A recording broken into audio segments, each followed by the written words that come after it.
大家好，呢段動畫咧會同大家解釋三跑嘅兩大爭議，分別係航道重疊同埋空域問題嘅。首先講航道重疊。我哋知道咧，深圳自己都有個機場叫做寶安機場，而三跑嘅航道咧會同佢大大重疊嘅喎。點解呢？咁三跑啦係一條東面至西面嘅直線啦，而飛機係要起飛或者降落。換言之，喺三跑上面嘅飛機咧可以係向東起飛、向東降落、向西起飛、向西降落，四條路揀。但係結果咧，四條路咧係得返一條可行嘅啫。首先講起飛啦，向東飛係冇問題嘅，但係向西飛咧就會撞上深圳嘅航道，而降落咧就更加麻煩。大家搭飛機返香港都會試過，因為機場塞車，即係塞飛機，而冇辦法即時降落，飛機就要喺上空盤旋一段時間咧，等到個機場有位先可以降落，俗稱復飛嘅。而無論東降定係西降嘅復飛咧，都係會撞上深圳嘅航道，咁變相一條三跑啦。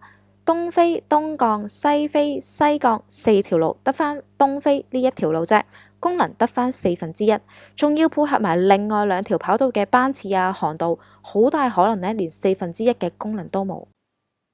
講完航道就係空域嘅問題啦。喺97之前呢，我哋香港嘅赤鱲角機場原本呢係有多條嘅北向航道可以用埋深圳嘅上空。但係主權移交咗之後呢，中國就收返呢啲空域，香港機場可以用嘅空域就縮細咗，唔包括深圳嗰邊啦。咁點解咁做呢？中國就梗係留返個空域俾自己深圳機場啦。而且呢，深圳個機場航班都越嚟越多，為咗避免空難發生呢，香港嘅飛機要飛過去唔係唔得，不過呢就要高過15700英尺先可以進入呢個大陸嘅上空。咁呢萬幾個英尺呢，就俗稱空場。